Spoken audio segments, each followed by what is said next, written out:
All right, ladies and gentlemen, at this time, we're going to bring up our parents of the groom. Let's hear it for Ed and Colleen.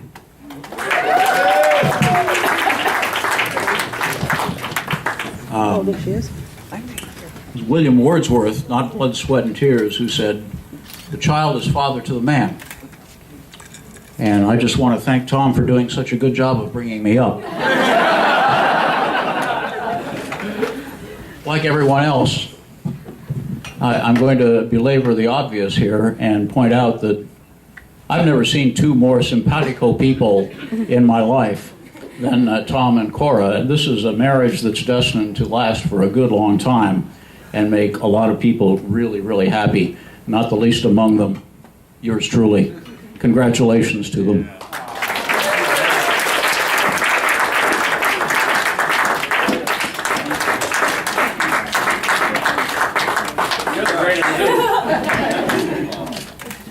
I'm so happy for both of you. Thank you, Dad.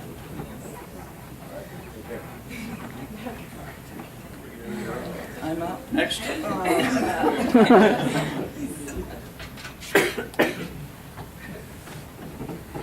I'm the mom.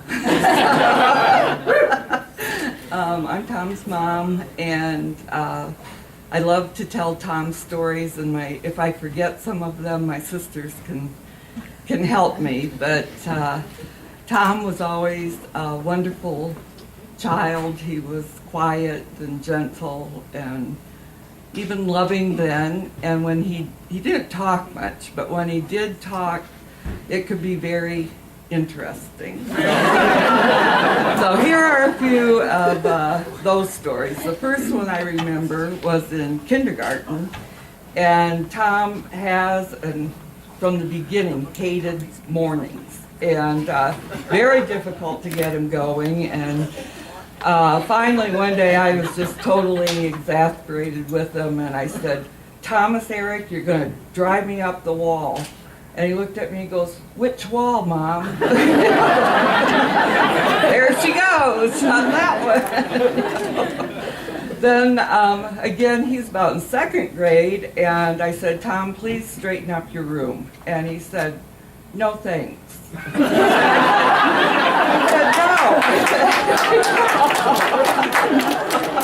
I said, clean up your room, and that was just a great example of the way Tom was. And then around in fourth grade, things changed. I don't know what happened in fourth grade, but when I asked him to clean up his room in fourth grade, he said, "That is a violation of my civil rights." And I told him he had no civil rights until legally he reached that point. And another, again, a different point of view, he had, his chores and whatever, and one of them was vacuuming. And we had the carpets cleaned, so of course all the furniture was moved out of the rooms. And so I kiddingly said to him, "Well, I shouldn't even pay you because it's so easy." And he said, "Oh, you should pay me more because there's more square footage." That's my boy! And then his first job, this is so ironic, was as a wedding janitor at the church. And so he had to clean up the rice and stuff. And he came home, and I said, "Well, what do you think of that job?" And he said, "I'm overqualified for that position." Just, you never knew.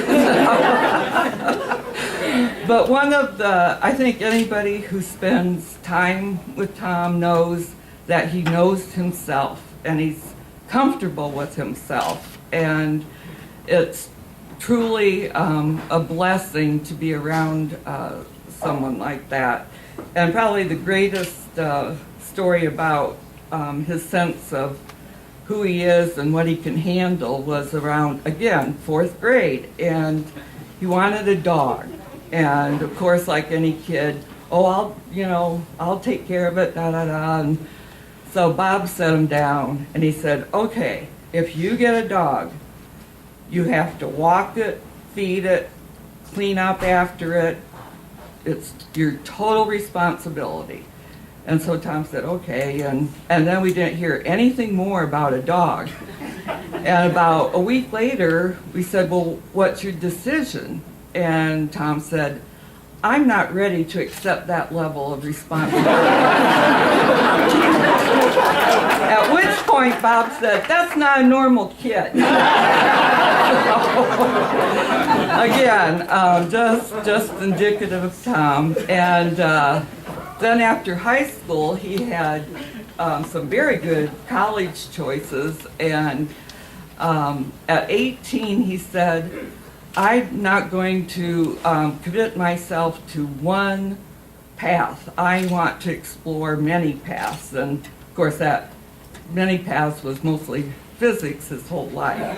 So he's always known himself, and it's just was so easy as a parent to raise him.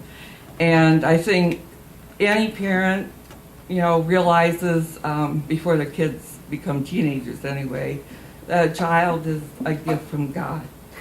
And Tom was supposed to have it. And now we have Cora. So it's twofold. And I also want to this is probably the only opportunity I have to talk about this, but Tom had so much love in his life from his family.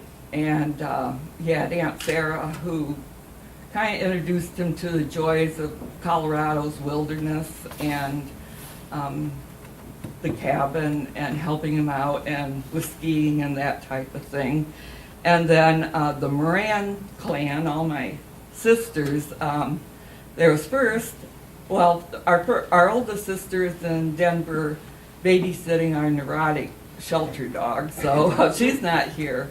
But she used to pick him up from college in Illinois on Thanksgiving and Easter, just because he couldn't come home. And then Aunt Nancy here was always could share a lot of laughter with Tom and made him special Afghans for every phase and turn in his life, and made them a beautiful one for their marriage to start out. And Mary Claire and Mike, her husband, when Tom started college in Illinois, the first day he ended up, the dean called me and left a message saying that the paramedics had taken Tom to the hospital, but he was okay. And I was 1,000 miles away, and I called my sister and brother-in-law, and they went down there and took care of the situation. So he's just been so special. And then his uncle Tommy and his namesake, they both share the love of baseball. And he has just had so much love in his life, and I know he's going to give all that back and continue to get love from both families. So he's truly blessed, and all of his friends here make it even more wonderful. And let's toast for a wonderful couple and our double blessing here. Cheers. All right.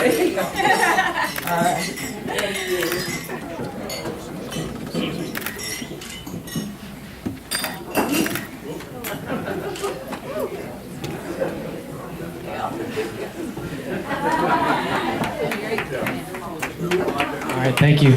Now we'd like to bring up for our next toast our parents of the bride, Hugh and Linda Cody. There. Okay, so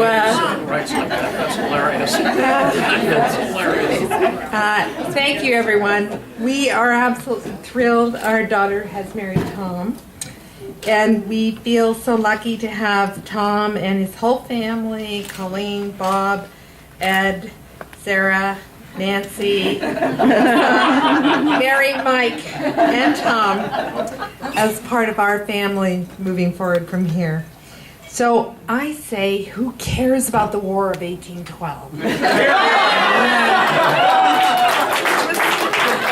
the only time Canada in the U.S. went to war, so like it's behind us here, and we are now all witnesses to one of the great, most influential American-Canadian alliances.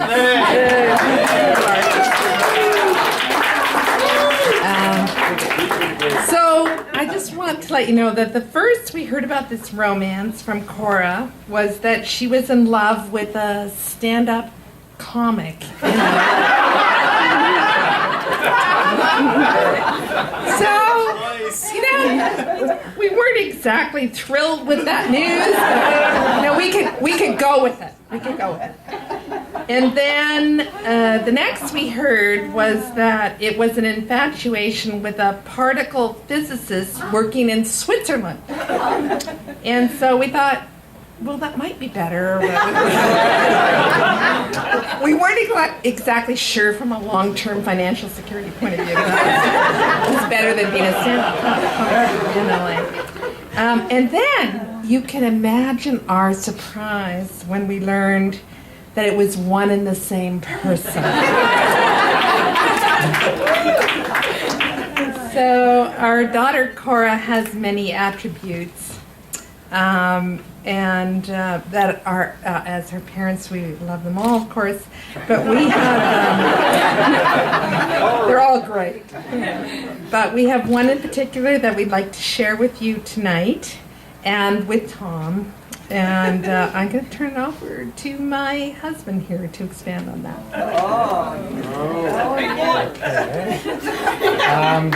Okay. So, as the father of the bride, I do have a story.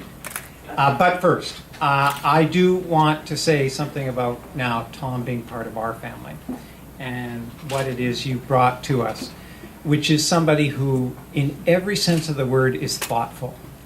I've experienced it every time I've met him, and as I've said to you both, parents, Bob, he's somebody who, rare people, he actually thinks before he speaks, and it's an honor to have you as part of our family. And the thoughtfulness that I also see him extend to Cora at every turn. I tell you, I feel the luckiest guy in the world. Now, let's get to the good stuff. I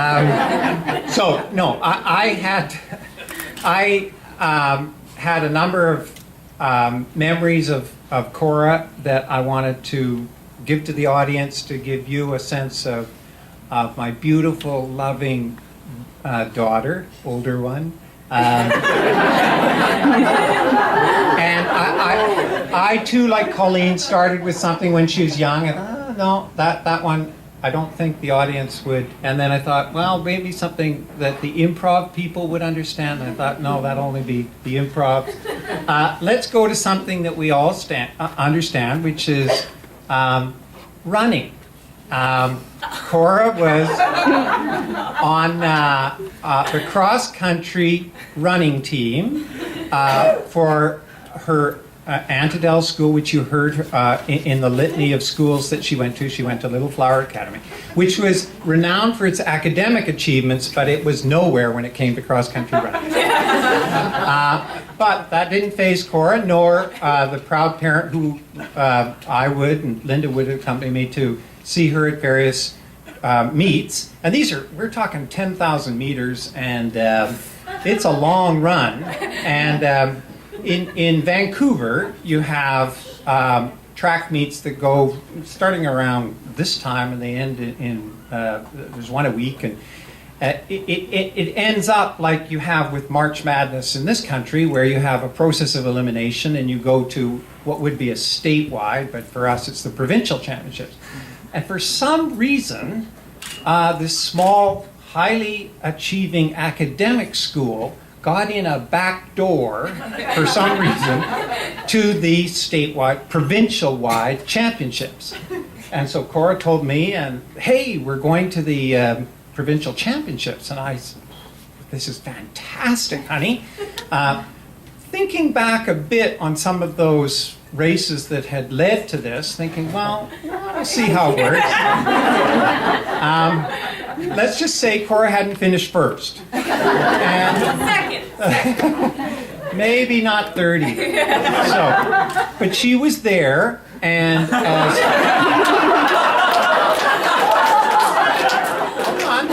the story grows. As her and her coach would say to me at each practice, she's getting better.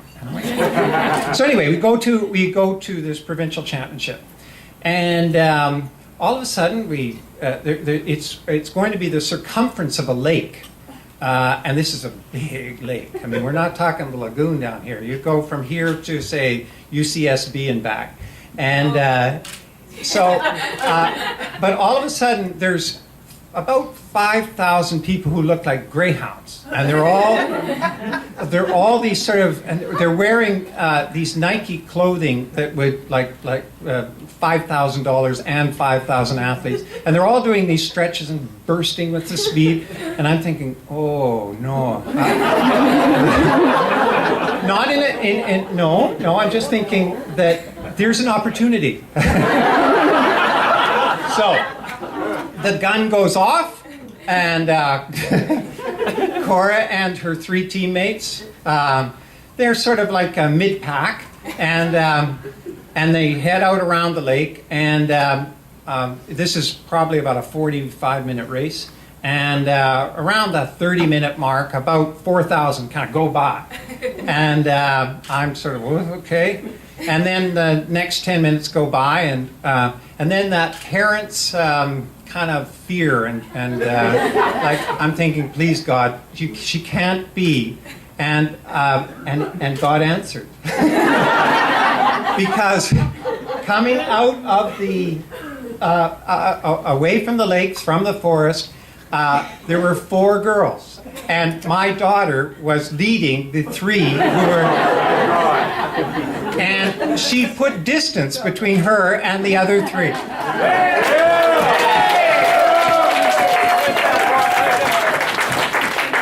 So I left it at that, and Cora and I went home on the ferry. It was in Vancouver Island. Anyway, time goes by, and they give the awards at the end of the year for academic achievement as well as athletic achievement. And the girl who finished 4th from the last of 5,000, or maybe it was 10,000, was the coach for the track and field team gave her the most inspirational athlete award.